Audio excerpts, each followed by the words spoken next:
এখন শুনবেন সংবাদ শিরোনাম।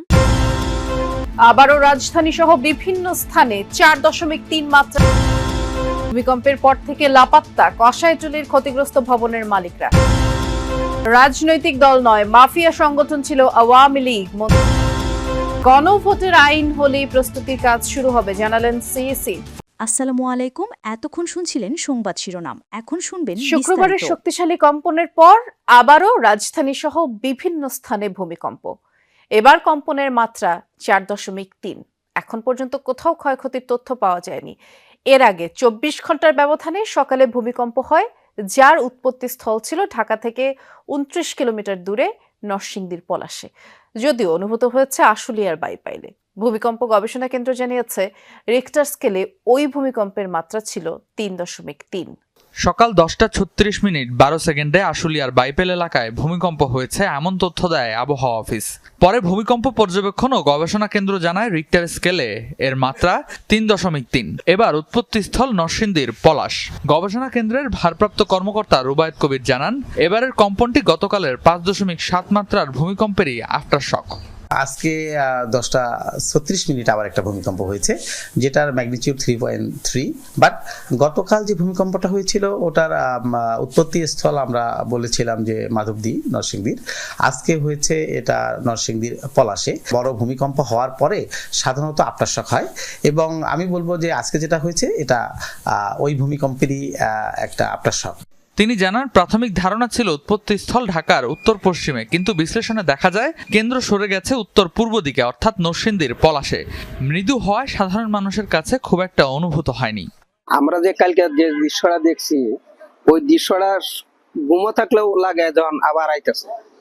আজকে মনে করেন যে এটা আমরা টের পাইছি না পাইলেও কিন্তু অনুভব করছি যে আবার এরকম ধরনের একটা ভূমিকম্প লাগছে আর কি। এটা আমরা টের পাই না, বিশেষ করে আমি টের পাইনি, এটা টের পাইনি। কালকের এটা তো কঠিন। আমার জন্মের পরে এত বড় দুর্যোগ আর দেখি নাই বা শুনছিও না। এদিকে ভূমিকম্পে নরসিংদীর পলাশ রেসিডেন্সিয়াল মডেল কলেজের মাঠে দেখা দেয়া ফাটল পরিদর্শন করেছে। রাজধানীর বংশালে ভূমিকম্পে ভবনের ধসে পড়া রেলিং এর আঘাতে নিহত বাবা ছেলে আব্দুর রহিম ও রিমনের দাফন সম্পন্ন হয়েছে লক্ষ্মীপুরের নিজ গ্রামে। কিশোরগঞ্জের পাকুন্দিয়ায় পারিবারিক কবরস্থানে সমাহিত করা হয় আরেক পিতা পুত্র দেলোয়ার হোসেন ও তার ছেলে ওমরকে। এছাড়া স্যার সলিমুল্লাহ মেডিকেল কলেজ হাসপাতালের শিক্ষার্থী রাফির শেষ ঠিকানাও হয়েছে বগুড়ায় নিজ গ্রামের বাড়িতে। শুক্রবারের ভূমিকম্পে ভবনের ধসে পড়া রেলিং এর আঘাতে সেখানেই মৃত্যু হয় তাদের। গ্রামের বাড়ি লক্ষ্মীপুরে মরদেহ পৌঁছালে আর্তনাদ করে ছুটে আসেন স্বজনরা।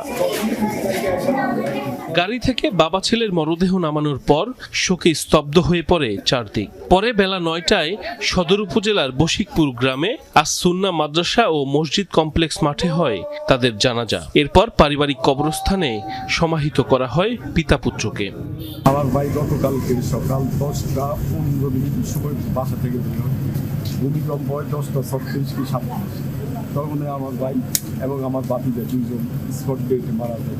গতকালকে যে ঘটনাটি ঘটছে এটা অত্যন্ত মর্মান্তিক ঘটনা।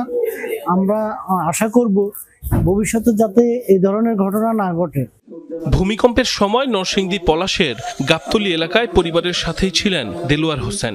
এ সময় একতলা ভবনের সিলিং ধসে গুরুতর আহত হন দেলোয়ার ও ছেলে ওমর। পরে উদ্ধার করে ঢাকা মেডিকেলে নেওয়া হলে চিকিৎসাধীন অবস্থায় মৃত্যু হয় তাদের।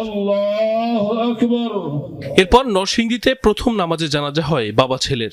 পরবর্তীতে কিশোরগঞ্জের পাকুন্দিয়ায় দ্বিতীয় নামাজে জানাজা শেষে পারিবারিক কবরস্থানে দাফন করা হয় দেলোয়ার হোসেন ও তার ছেলে ওমরকে। মরহুম দেলোয়ার হোসেন উজ্জ্বল আমাদের ইউএমসি জুট মিলের একজন কর্মচারী ছিলেন। অত্যন্ত সদালাপী, সৎ এবং ভালো মানুষ ছিলেন। এদিকে ভূমিকম্পে নিহত স্যার সলিমুল্লাহ মেডিকেল কলেজের দ্বিতীয় বর্ষের শিক্ষার্থী রাফির মরদেহ নেওয়া হয়েছে বগুড়ায়। দুপুরে শহরের সুচাপুর কেন্দ্রীয় ঈদগাহ মাঠে নামাজে জানাজা শেষে পারিবারিক কবরস্থানে দাফন করা হয় তাকে। সাইফ আহমেদ, যমুনা নিউজ। শেখ হাসিনা সরকারের পতনের শেষ 10 বছর দৃশ্যমান কোনো আন্দোলন করেনি জামায়াত, এমন অভিযোগ বিএনপি মহাসচিব মির্জা ফখরুল ইসলাম আলমগীরের। অন্য অনুষ্ঠানে জামায়াতকে বিভ্রান্তিকর পরিসংখ্যান দিয়ে জাতিকে বিভ্রান্ত না করে জনগণের মুখোমুখি হওয়ার পরামর্শ দেন দলটির নেতা সালাউদ্দিন আহমদ। আর আমির খসরু মাহমুদ চৌধুরী জানান, শুধু গণতন্ত্রের স্বার্থে বিএনপি এখনো অনেক কিছু সহ্য করে যাচ্ছে। স্বাধীনতা, সার্বভৌমত্ব ও গণতন্ত্র রক্ষায় শহীদ মিনার এলাকায় মিছিল করেন মুক্তিযোদ্ধা ও মুক্তিযুদ্ধের প্রজন্ম। চেতনার ব্যবসা করতে করতে এর আগে আলোচনা সভা করেন তারা। অনুষ্ঠানে বিএনপি স্থায়ী কমিটির সদস্য সালাউদ্দিন আহমদ বলেন, আন্তর্জাতিক মান বজায় রেখেই শেখ হাসিনার মামলার রায় হয়েছে, এর বাস্তবায়নও হবে। এ সময় জনদাবির সাথে সম্পৃক্ত হতে জামায়াতকে পরামর্শ দেন তিনি। আন্দোলন থেকে রাতারাতি সরে আসা একটু লজ্জা শরমের ব্যাপার আছে,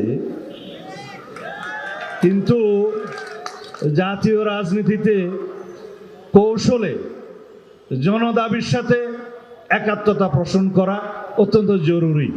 যমুনার সামনে অবস্থান দেওয়ার ঘোষণা দিয়ে যমুনা থেকে সরে এসে এখন গঙ্গার কিনারে দাঁড়িয়েছেন। আশা করি আপনারা ভবিষ্যতে জনগণের ময়দানে, নির্বাচনের ময়দানে অতি শিগগির আপনারা অবতরণ হবেন। রাজধানীর ডিপ্লোমা ইঞ্জিনিয়ার্স ইনস্টিটিউশনে এক আলোচনা সভায় বিএনপি মহাসচিব মির্জা ফখরুল বলেন, বেহেশতের টিকিট বিক্রির নামে মানুষকে বোকা বানাচ্ছে জামাত। জামাতের টিকিট কাটলে জান্নাতের টিকিট কাটা হবে। কোথায় আছে আমাকে বলুক, তারা দেখিয়ে দিক কোথায় আছে। এবং এটা ঠিক না, ধর্মকে ব্যবহার করে রাজনৈতিক ফায়দা নিয়ে নেওয়া, এটা কখনোই আপনার। জাতীয় সংসদ নির্বাচন ও গণভোট একই দিনে আয়োজনের প্রস্তুতি নিচ্ছেন নির্বাচন কমিশনার।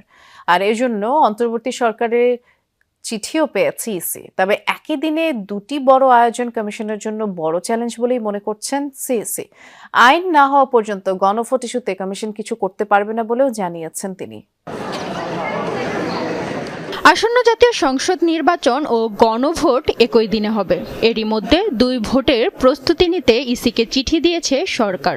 গুলশানের Asian network for free elections এর কর্মশালার সমাপনীতে সিসি বলেন, একই দিনে দুইটি বড় কাজ করা খুবই কঠিন।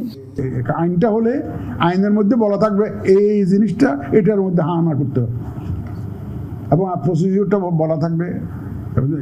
আইনটা না হলে আমার অ্যাকচুয়ালি প্রস্তুতিটা আমরা নেওয়া আমাদের জন্য ডিফিকাল্ট। আমি তো আন্দাজের উপর একটা প্রস্তুতি নিলাম, তারপরে অন্যরকম একটা প্রভিশন আসলো, তাহলে তো একটা সমস্যা। নির্বাচন নিয়ে মানুষের আগ্রহ ও প্রত্যাশা এবার অনেক বেশি। একই সঙ্গে রাজনৈতিক দল ও নেতাদের দায়িত্বশীল আচরণ প্রত্যাশা করেন প্রধান নির্বাচন commissioner. Our all political parties are also speaking that they want a free, fair and credible election.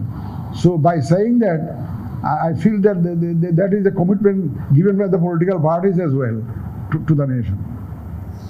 So that is another added advantage. But I can assure you, the audience, that our preparation for the election is going on in full swing, and we will remain prepared to deliver what we have committed. নির্বাচনে সামাজিক যোগাযোগ মাধ্যমের অপতৎপরতা ও AI এর অপব্যবহার ঠেকানো challenge মনে করছে EC. For picking up very relevant three areas of discussion for today. The social media, the artificial intelligence and citizen observation in broad terms. I think all three